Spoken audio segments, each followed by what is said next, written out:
Bonjour chers auditeurs, bonjour chères auditrices et bienvenue sur cette chaîne de podcast Zen Attitude chez Zen Home. Je suis ravie de vous retrouver pour ce nouvel épisode et pour ceux qui arrivent et qui ne me connaissent pas déjà, je suis Stéphanie, accompagnatrice praticienne et formatrice bien-être. Vous pouvez me retrouver sur 2 autres chaînes de podcast, une des soins énergétiques et une pour les passeurs d'âme.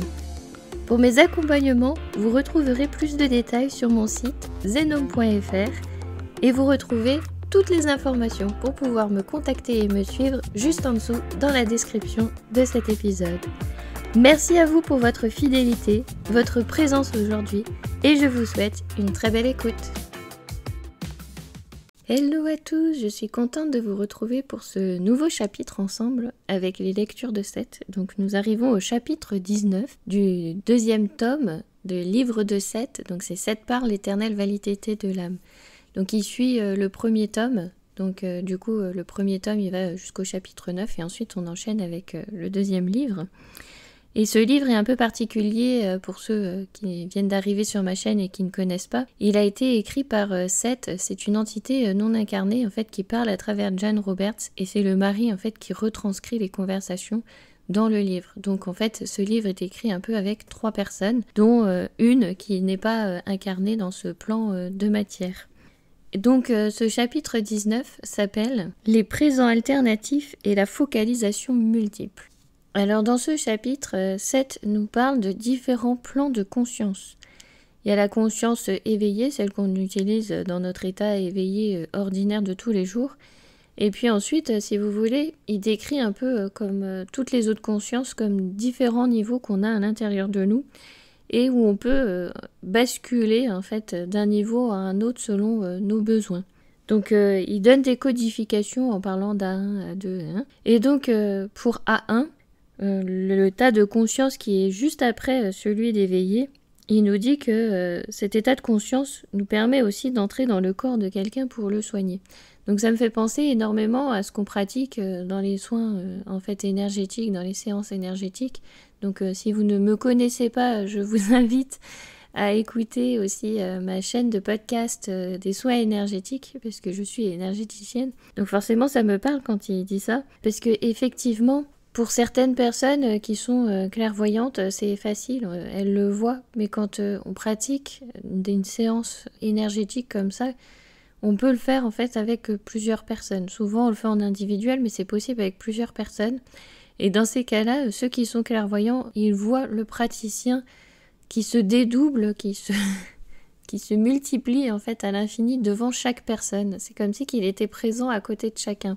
C'est pour ça en fait que les soins énergétiques fonctionnent aussi à distance, parce que si vous voulez, on n'est pas limité par le corps et la matière à ce moment-là. C'est pas ce niveau en fait de conscience qu'on utilise. Donc comme on n'est pas limité dans l'espace et dans le temps, si vous voulez, notre conscience elle se déplace pour être à côté de la personne pour faire.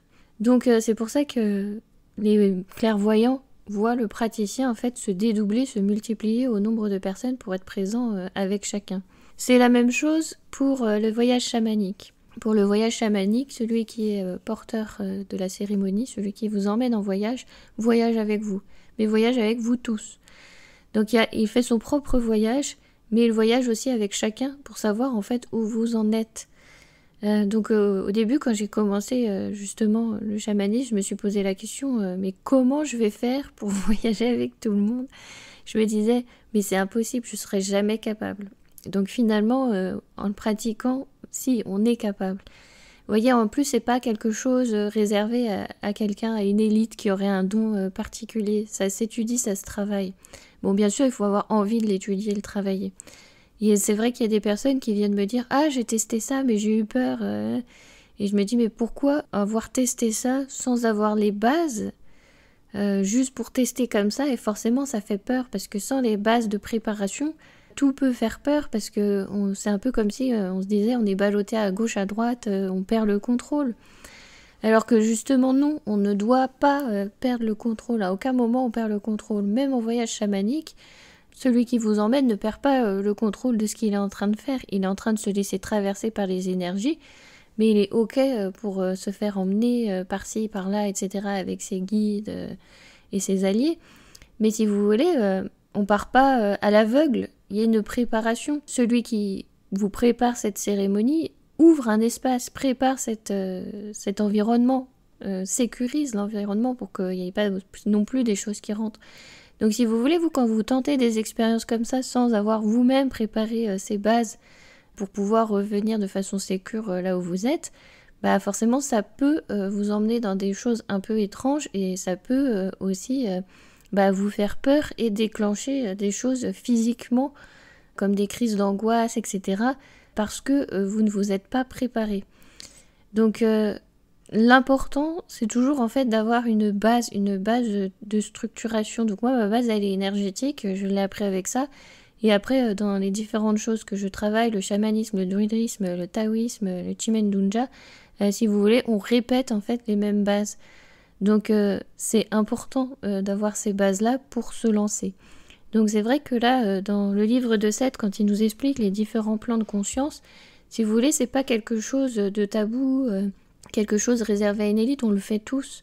Mais disons que si on veut le faire de manière consciente, justement, qu'on veut le porter à sa conscience éveillée et de le faire avec intention, eh ben, ça demande de la préparation, parce que c'est des choses qu'on sait faire naturellement, mais quand on se rend compte des mécanismes qu'on utilise et où on va et comment on y va, ça peut faire peur si on n'est pas prêt, c'est vrai.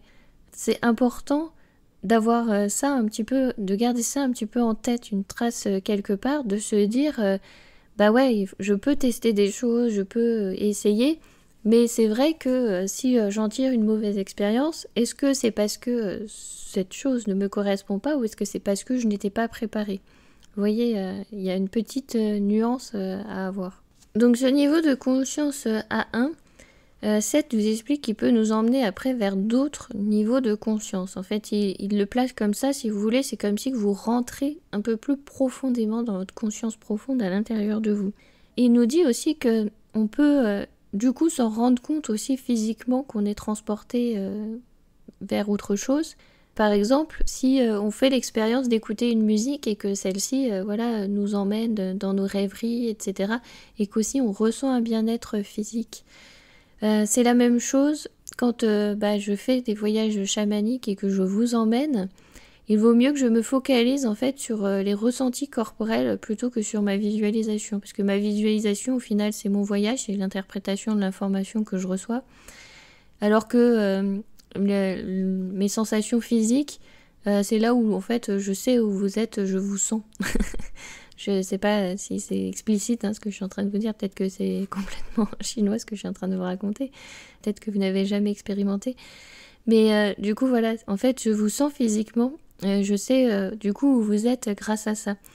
On sent aussi les différents paliers. En chamanisme c'est très présent, on sent les différents paliers qu'on part et qu'on descend au niveau de la conscience, on sent ces aspirations, vous voyez. C'est comme si on passait... je vais un peu essayer d'imager ça pour que vous puissiez comprendre. C'est pas vraiment comme ça que ça se passe, mais c'est que vous puissiez comprendre. Si vous avez vu la série Sliders, où ils passent dans ces vortex et ils sont aspirés et du coup ils partent dans des couloirs, ils sont aspirés. Si vous voulez, c'est ces sensations corporelles que l'on a. On sent ces différents paliers, ces différents niveaux avec ces petites aspirations. Donc voilà, ça peut être un indice quand vous travaillez des choses, de plutôt focaliser sur vos ressentis corporels plutôt que votre visualisation. Parce qu'à savoir qu'on est toujours dans les lectures de Seth, il nous expliquait qu'on est toujours dans l'interprétation. À partir du moment où on est déjà dans une visualisation, etc., on a déjà déformé un peu le message parce qu'on est déjà en train d'essayer de l'interpréter avec nos codes de langage et de communication. Donc c'est vrai que parfois, vous pouvez faire une séance... chamanique comme ça en vous disant bah ouais mais j'ai pas eu de visuel, j'ai rien vu, j'ai l'impression que s'est rien passé, alors qu'en fait si vous avez reçu physiquement des informations, vous avez forcément des ressentis physiques et l'encodage passe quoi qu'il arrive. C'est la même chose en énergétique, vous allez avoir des sensations corporelles et focalisez-vous d'ailleurs plus sur vos sensations corporelles plutôt que les images ou les visualisations où ça peut vous emmener. Par exemple, je sais pas moi, vous imaginez que vous êtes couché dans les nuages, etc., porté par le vent, vous êtes bercé, donc vous voyez ça dans votre visualisation lors d'un soin énergétique par exemple, avec le vent au hasard, puisque je travaille avec les énergies des éléments. Du coup, concentrez-vous sur vos sensations corporelles, les informations, c'est là où elles passent, c'est à travers vos cellules. Faut pas oublier que nous sommes des êtres de matière et que c'est là que ça passe. Parce qu'effectivement, comme il nous avait expliqué, tout ce qui est rêve, image, etc., on est déjà dans nos émotions, dans nos interprétations, on a déjà nos filtres de communication. Donc focalisez sur vos ressentis corporels. Est-ce qu'ils sont en accord avec cette sensation de nuage un peu cotonneux, d'être bercé, etc. Vous voyez, essayez toujours de voir si la visualisation que vous avez est en accord avec votre ressenti corporel. Parce que même chose, vous pouvez avoir des visualisations qui vous font un peu peur. Je sais pas, vous vous retrouvez devant l'animal qui vous fait le plus peur. Et du coup, vous voyez si physiquement vous êtes à ce moment-là dans la peur ou pas. Par exemple, quand j'ai rencontré mon animal de clan, donc c'est ce que les gens appellent animal totem par déformation voilà, de langage dans le New Age. Donc quand j'ai rencontré mon animal de clan, à savoir qu'à la base j'en avais peur. Quand je l'ai vu, je n'ai pas eu peur. J'étais absolument rassurée, en sécurité. Je savais que c'était lui et du coup on a créé ce lien mais immédiatement. Donc ne focalisez pas forcément trop sur l'image. Parce que du coup, il est venu me chercher et me montrer cette image, puisque justement, je devais travailler sur cette peur. Décidément, j'en parle souvent de la peur. Je vous invite à écouter aussi la chaîne de soins énergétiques pour comprendre un peu cette histoire de peur. Donc, du coup, il m'a montré ça, mais au final, moi, j'avais pas peur. J'étais rassurée, j'étais bien et je savais que c'était lui. Donc, vous voyez, on peut interpréter une image, on peut déformer le message, puisqu'au final, c'est quand même mon allié, c'est mon guide, il fait partie de moi, c'est mon animal de clan.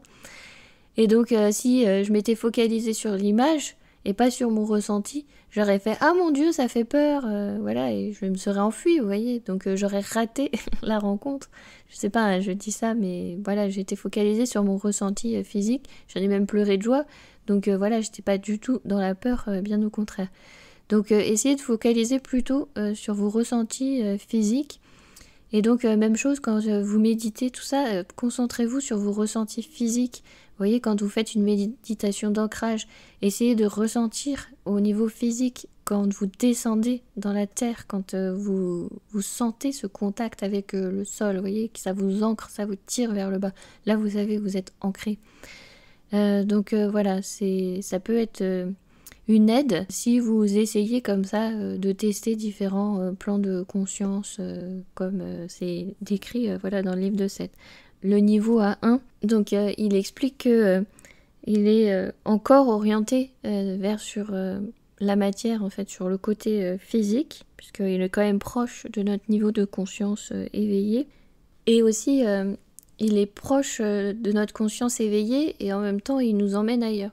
Vous voyez, par exemple, quand je suis au travail et que je travaille, j'ai aussi par moment mon stylo dans les mains et je m'amuse à faire clic, clic, clic, clic. Vous voyez ce geste que je ne maîtrise pas? C'est que déjà, j'ai mon niveau de conscience qui est donc éveillé sur je suis en train de faire quelque chose. Mais vous voyez, il y a mon autre niveau de conscience qui est déjà dans autre chose. Parce qu'on peut être sur plusieurs plans à la fois. Hein. C'est pas des niveaux de conscience qui sont séparés et on est soit l'un, soit l'autre. Mais vous voyez, c'est tous ces petits gestes, ces petits tics que vous pouvez avoir qui vous indiquent que là, vous êtes aussi focalisé ailleurs, en train de faire autre chose.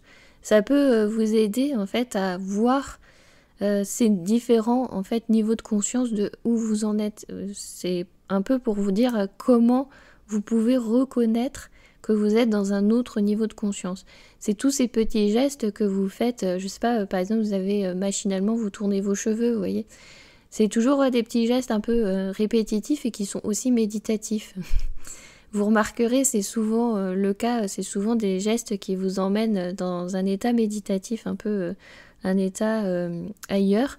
Et pourtant, vous êtes aussi en train de faire une action. Donc vous savez que vous êtes à ce moment-là sur votre niveau de conscience éveillé et sur ce niveau A1. Voilà, je ne sais pas si ça peut vous aider davantage à comprendre un petit peu ces différents stades de la conscience. Alors en plus, il nous dit que A1 peut nous emmener vers d'autres états de conscience, de transe par exemple plus profonde. Et si vous voulez, il nous dit que A1 peut être utilisé un petit peu comme une toile de fond qui va vous permettre d'aller ailleurs. Et du coup, il dit, vous pouvez essayer de l'utiliser, de le visualiser, de l'imaginer comme, je sais pas, un quai où vous attendez le train qui passe, une maison, etc. Si vous voulez, ça ressemble un petit peu dans le chamanisme à ce point de départ. Ce point de départ qui est proche de cet état de conscience d'éveil.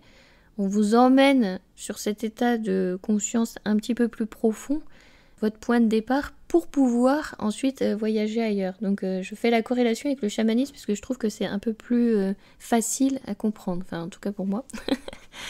Et aussi peut-être plus facile pour moi pour vous expliquer en fait ces différences de paliers. Donc à 1, on relâche un petit peu cet état de relâchement, un petit peu de conscience aussi qu'on est dans le corps à ce moment-là, puisqu'on est quoi qu'il arrive dans le corps, mais en même temps ailleurs. Vous voyez, il y a ces deux états en même temps. On est dans Schrödinger, le chat est mort, le chat est vivant. On est dans ces deux états en même temps. C'est très quantique, hein, tout ce que je vous dis de toute façon depuis le début. Donc si vous voulez, vous le voyez un petit peu comme votre point de départ qui va vous emmener ailleurs et donc vous sentez en fait ce glissement. Il y a un petit glissement de la conscience vers cet état et après cet état vous permet de faire le bond, le jump vers ailleurs. Dans cet état de A1, c'est là où vous allez aussi pouvoir voir et expérimenter ces moments présents alternatifs. Parce que du coup, c'est à ce moment-là où vous vous rendez compte que vous êtes dans ce présent-là, mais dans d'autres présents en même temps. Vous voyez, ça ouvre la porte à... C'est vraiment l'état transitoire qui vous permet d'analyser tout ça, si jamais vous avez envie d'expérimenter cet état. En plus, il nous sert aussi justement à la concentration. Vous voyez, quand vous êtes concentré sur quelque chose et que vous avez le petit geste que je vous disais, par exemple jouer avec son stylo, etc., il peut aider aussi à l'apprentissage, à la créativité. Vous êtes plus connecté à autre chose. À ce moment-là, vous êtes plus disponible sans forcément vous en rendre compte, hein, mais je vous le dis. Il peut vous emmener aussi vers le repos, parce qu'au final, vous pouvez ensuite vous endormir et partir. Il peut vous emmener à la méditation. Et c'est aussi un état de régénération. En chamanisme, c'est un petit peu différent parce que notre point de départ n'est pas forcément notre lieu de régénération. Mais ça aussi, ça existe en chamanisme. On utilise aussi cet endroit-là. C'est pour ça que je vous avais fait d'ailleurs une vidéo sur les 3 mondes où on vous explique qu'il y a 3 mondes, le monde d'en bas, le monde du milieu, le monde d'en haut. Il y a un milliard de portes. Il y a autant de possibilités de monde que d'imagination, que d'individus. Enfin, c'est à l'infini. Donc quand on se limite à 3, d'ailleurs j'ai jamais compris pourquoi 3. Je sais pas, c'est peut-être pour simplifier, pour dire qu'il y a le monde proche des animaux, le monde proche des esprits, le monde ici autour, mais en fait il y a tellement plus, et si vous voulez, rien n'est cloisonné, vous voyez, c'est comme ces niveaux de conscience, rien n'est cloisonné, vous n'êtes pas soit éveillé, soit dans cet état de conscience intermédiaire, vous êtes les deux, parce que vous êtes en train de travailler, mais vous êtes aussi en train de jouer avec votre stylo, vous êtes déjà parti ailleurs, en train d'être dans cet état de concentration méditatif, en train de faire autre chose. Donc vous voyez, il n'y a pas de séparation, c'est pas cloisonné, il n'y a pas... des murs quelque part qui vous cloisonnent dans un espace, mais vous pouvez vous l'imaginer, le visualiser comme ça pour que ce soit en fait votre espace, votre environnement sécure. Donc si vous voulez, j'associerais cet état de conscience A1 dans le chamanisme à ce point de départ, ce lieu de départ qui vous correspond. Ça peut être un lieu fermé, hein, comme une maison, mais ça peut être un lieu ouvert. Hein. Vous pouvez aussi choisir le désert, une plage, ce que vous voulez. Hein. Et puis, il est modifiable aussi. Il est modifiable parce que quand vous êtes dans cet autre plan, à savoir que le jour, la nuit existe aussi, donc il est modifiable. Et aussi selon où vous voulez vous expanser. Vous voyez, si par exemple vous avez une maison, et que vous n'y allez pas souvent, elle va peut-être être pleine de toiles d'araignée, tout ça, et donc ça va être à vous justement de nettoyer et de commencer à prendre soin de cet espace, parce que de votre espace, parce qu'au final c'est vous, hein, c'est à l'intérieur de vous.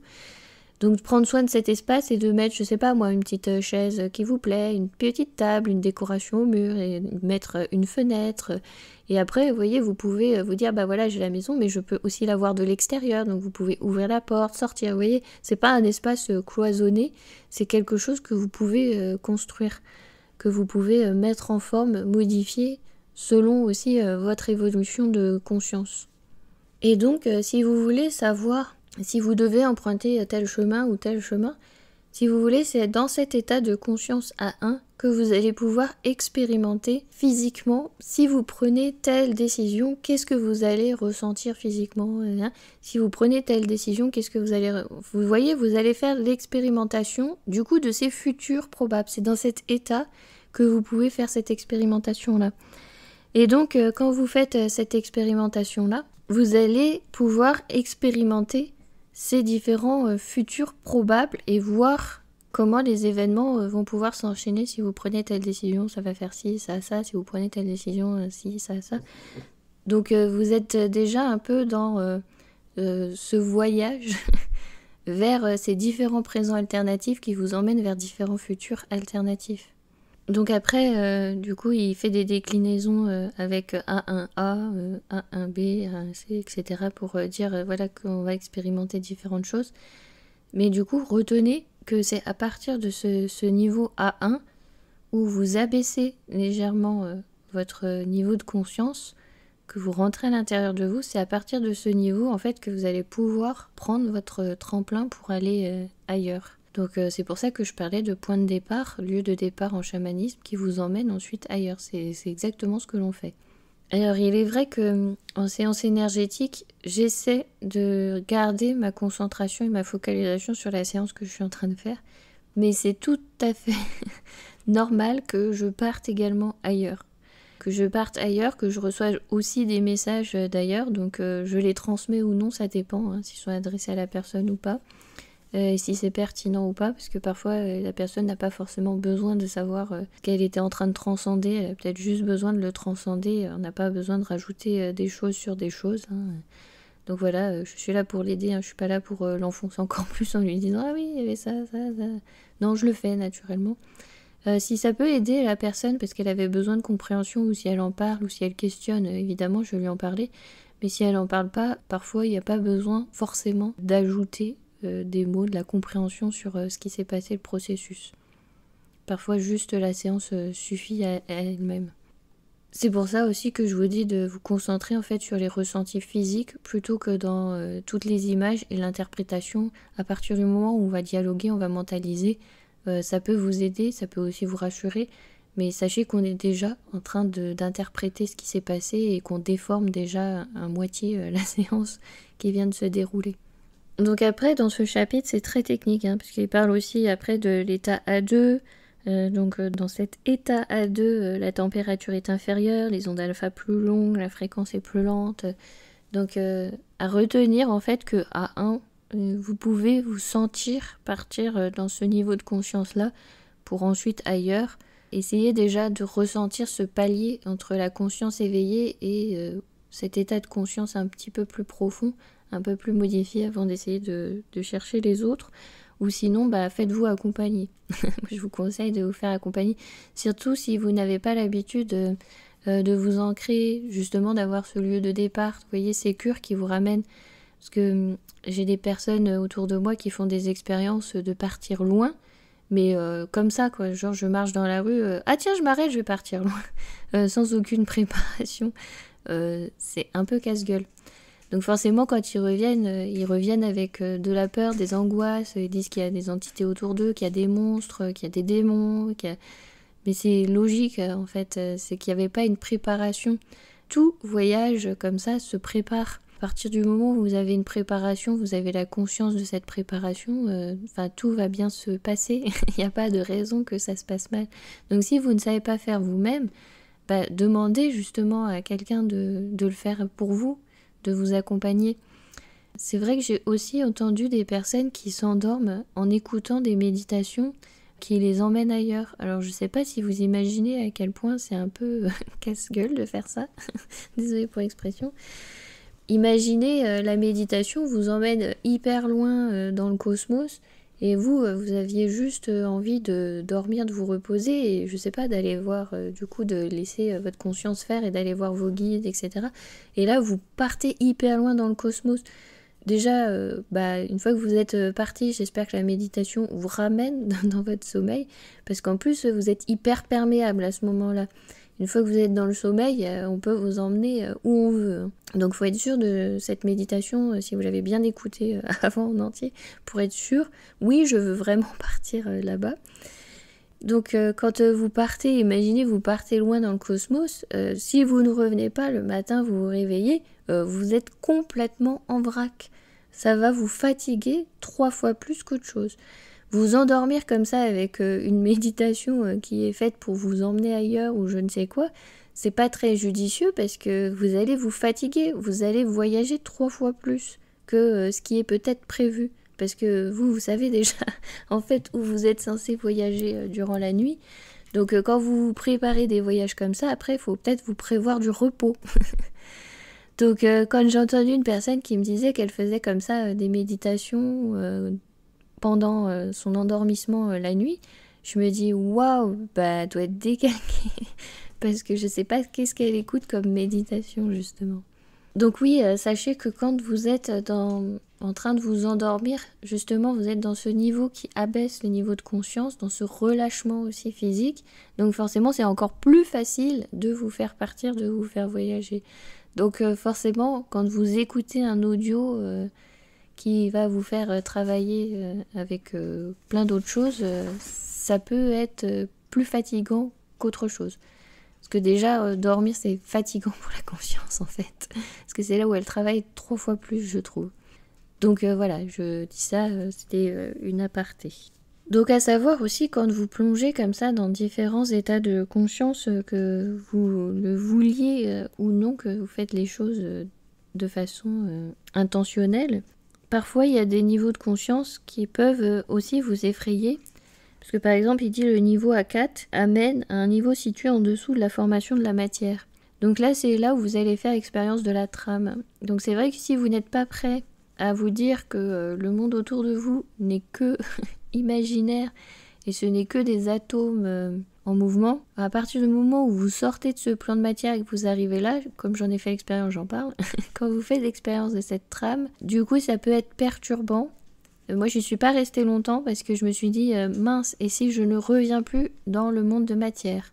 Donc à savoir que si je ne reviens plus dans le monde de matière, je ne suis plus matière, donc je suis toujours là, mais je ne serai plus vivante en fait pour les personnes qui verront mon corps. Vous voyez, c'est un peu la prévention que je fais.